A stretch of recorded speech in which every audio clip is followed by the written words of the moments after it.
Bien-aimés, que la paix de notre Seigneur et Sauveur Jésus-Christ soit encore avec chacun de vous. Sa parole dit à Lamentation 3, versets 22 à 23, que les bontés de l'Éternel ne sont pas épuisées et ses compassions à leur terme, mais il les renouvelle chaque matin. Bien-aimés, en espérant qu'il a encore renouvelé ses bontés et ses compassions dans la vie de chacun de vous, le Seigneur m'a mis à cœur de partager avec vous sur nos bouches.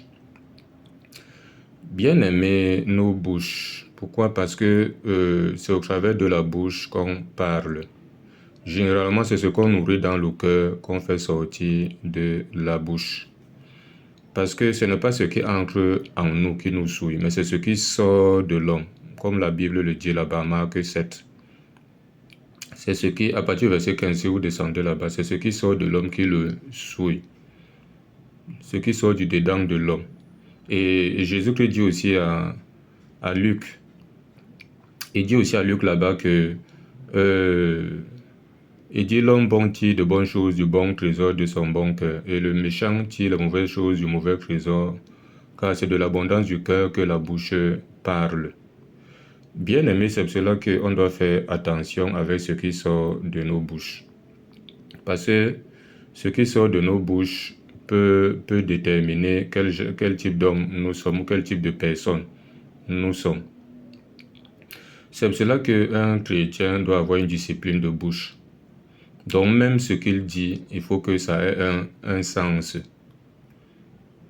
Et un chrétien ne parle pas n'importe comment. Quand bien même il faut qu'il parle, il dit des choses qui ont un sens. Il n'est pas dans les plaisanteries, il n'est pas dans les moqueries, il n'est pas dans les insultes, dans les querelles et autres. Il a une discipline de bouche. Parce que vous allez trouver d'autres chrétiens aujourd'hui se disent chrétiens, mais ce qui sort de leur bouche est plus que ce qui sort dans la bouche d'un païen. Et on doit faire attention, parce que on ne doit pas seulement dire que nous sommes des chrétiens de bouche, mais dans les actes on ne voit rien. Même ce qui sort de nos bouches, vraiment c'est terrible. On va prendre rapidement Jacques 1, verset 19. Écoutons ce que Jacques 1, verset 19 nous dit ici. Il dit, écoutons bien ce qu'il nous dit. Il dit, sachez-le, mes frères bien-aimés, ainsi que tout homme soit prompt à écouter, lent à parler, lent à se mettre en colère. Donc, sois prompt à écouter, mais lent à parler. C'est pour cela qu'un enfant de Dieu ne parle pas n'importe comment. Et quand bien même il faut qu'il parle, il ne dit pas du n'importe quoi. Et il faut que cela soit reconnu par tous. Et que ce qui sort de nos bouches doit être vraiment ce qui édifie l'autre. Et non ce qui vient plutôt énerver l'autre. Ce n'est pas bon. Il dit ici, à Éphésiens 4, verset 29. Écoutons ce que Éphésiens chapitre 4, verset 29 dit ici. Éphésiens 4, verset 29, il nous dit, qu'il ne sorte de votre bouche aucune parole mauvaise, mais s'il y a lieu, quelques bonnes paroles qui servent à l'édification et communiquent une grâce à ceux qui l'entendent. Donc, qu'il ne sorte de notre bouche aucune parole mauvaise, mais s'il y a lieu, quelques bonnes paroles qui servent à l'édification. Il faut que ce qui sort de ta bouche, les bonnes paroles qui sortent de ta bouche, puissent édifier l'autre, puissent lui communiquer une grâce. Quand il va t'écouter, il est toujours béni par ce qui sort de ta bouche. Il est toujours édifié. Parce qu'il y a d'autres chrétiens, ce qui sort de leur bouche pousse même parfois d'autres même à les éviter parfois. Quand ils savent qu'ils sont quelque part, vraiment, ils les évitent parce que ce qui sort de leur bouche n'est pas bon. Vous allez trouver d'autres chrétiens même qui sont même dans les poissons d'avril. Hein. C'est le mensonge. Parce que tu es en train de dire quelque chose qui n'est pas vrai. Tu prends sur toi d'aller mentir. Et Jean 8, verset 44, Jésus dit là-bas que vous faites les œuvres de votre père, le diable, parce qu'il est menteur et père du mensonge. Il ne se tient pas dans la vérité. Et un enfant, il n'est pas dans les plaisanteries, dans les propos déshonnêtes. Il n'est pas là-bas. Écoutons ce que Éphésiens 5, verset 4 nous dit. Éphésiens 5, verset 4 nous dit. Il dit, qu'on n'entende ni parole déshonnête, ni propos insensés, ni plaisanteries, choses qui sont contraires à la bienséance, qu'on entende plutôt des actions de grâce. Donc, la parole de Dieu nous interdit à prononcer des paroles déshonnêtes, ni des propos insensés. Voilà. Ni des plaisanteries. Donc, un enfant de Dieu n'est pas dans des choses là. Quand il parle, il faut que ce qu'il dit doit avoir un sens. Et voilà. Donc, il dit choses qui sont contraires à la bienséance, qu'on entende plutôt des actions de grâce. Donc, chrétien, si tu étais un chrétien qui passait le temps à parler n'importe comment, à dire du n'importe quoi, parce qu'il se dit que c'est bon, non, il faut faire attention. Parce que si tu n'es pas sérieux au travers de ce qui sort de ta bouche, ce n'est pas quand tu viendras annoncer l'évangile à quelqu'un qu'il te prendra au sérieux. Il va toujours te prendre tel que tu as l'habitude de te comporter. Voici ce que Colossiens 4, verset 6 nous dit. Colossiens 4, verset 6. Colossiens chapitre 4, verset 6. Écoutons ce que ça nous dit. Il dit ici: que votre parole soit toujours accompagnée de grâce, assaisonnée de sel, afin que vous sachiez comment il faut répondre à chacun. Donc même quand il faille que tu répondes à quelqu'un, il ne faudrait pas que tu répondes n'importe comment. Il faut même qu'en répondant à quelqu'un, que celui-là soit béni au travers de ta réponse, au travers de ce que tu as prononcé comme parole. Donc, ta parole doit toujours être accompagnée de grâce et assaisonnée de sel. On sait que le sel est là pour mettre la saveur, pour donner la saveur à la nourriture, pour mettre la saveur dans la nourriture. Donc, c'est un peu ça. On va continuer la parole de Dieu. Écoutons ce que Proverbe nous dit ici. Proverbe 10, verset 19. Proverbe 10, verset 19 nous dit, pour que nous comprenions.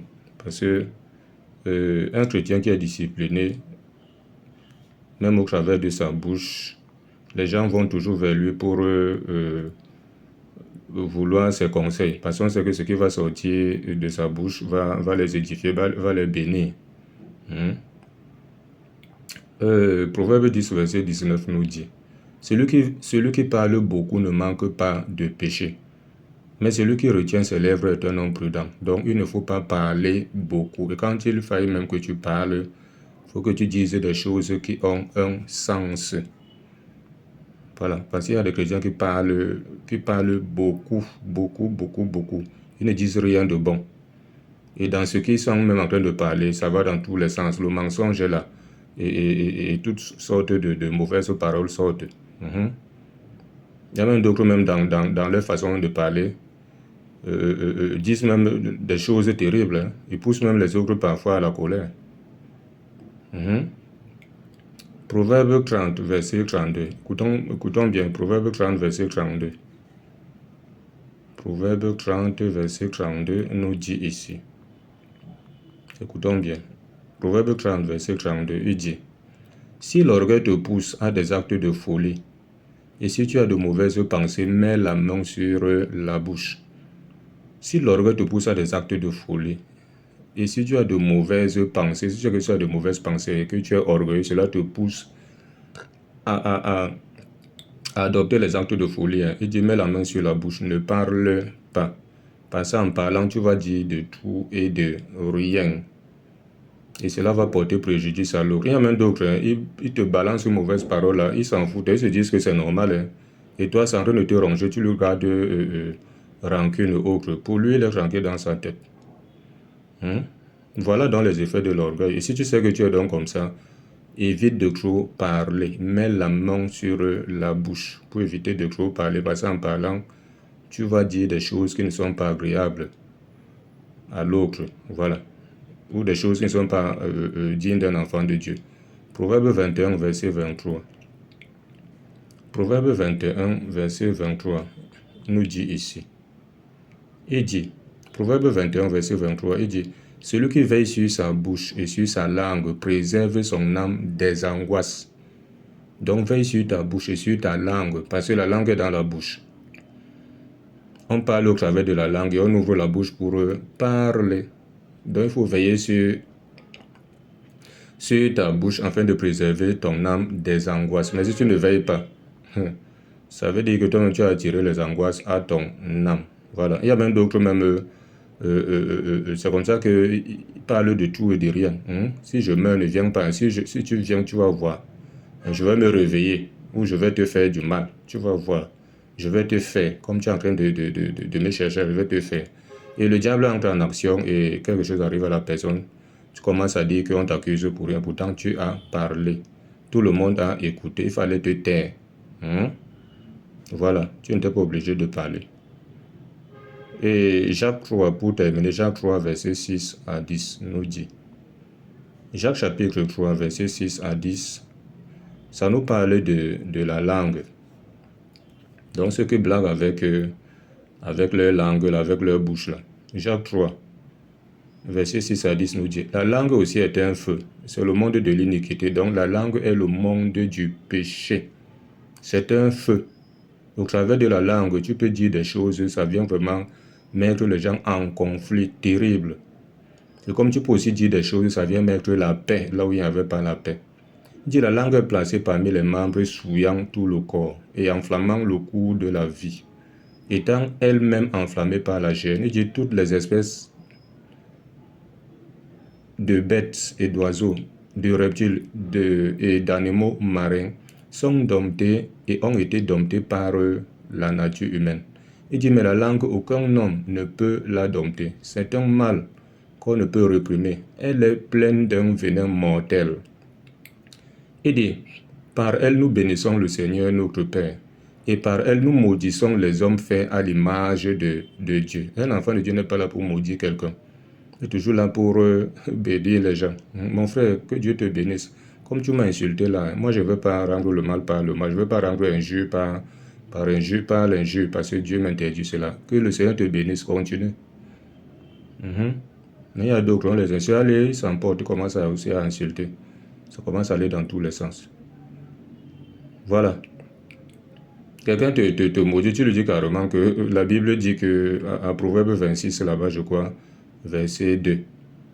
Un truc comme ça, Proverbe 26, verset 2 dit, comme l'oiseau s'échappe, comme l'hirondelle s'envole, et si la malédiction s'en cause n'a point de fait, tu lui dis ça, c'est tout. Tu avances, tu n'as pas besoin de balancer aussi, que toi aussi sois maudit, non. Au verset 9, on dit, par elle nous bénissons le Seigneur notre Père. On a déjà lu ça, je vais descendre rapidement au verset 10. Il dit, de la même bouche sortent la malédiction et la bénédiction. Voilà. Il dit, il ne faut pas, mes frères, qu'il en soit ainsi. Donc toi, enfant de Dieu, il ne faut pas qu'il en soit ainsi. Veille sur ta bouche pour préserver ton âme des angoisses. Évite de parler n'importe comment. Évite de dire du n'importe quoi. Parce que Dieu prend plaisir à tout ce que tu fais. Ne dis pas que non. Ce n'est pas parce que je parle trop que cela fait à ce que ma relation avec Dieu prenne un coup. Ça peut bien prendre un coup. Je te dis que celui qui parle beaucoup ne manque pas de péché. Tu peux être en train de pécher parce que tu parles beaucoup. Et tu ne dis même pas des choses qui ont un sens. Tu ne dis pas ce qui édifie l'autre. Donc il faut faire attention. Voilà ce qu'il fallait que nous partageons. Demeure abondamment édifié au travers de cette bonne parole. Comme la Bible dit à Proverbe 12, 25. Il dit l'inquiétude dans le cœur de l'homme là-bas, mais une bonne parole le réjouit. En espérant que cette bonne parole t'a réjoui, reçois la paix, la grâce, la miséricorde de notre Seigneur et Sauveur Jésus-Christ. Au nom de Jésus. Amen.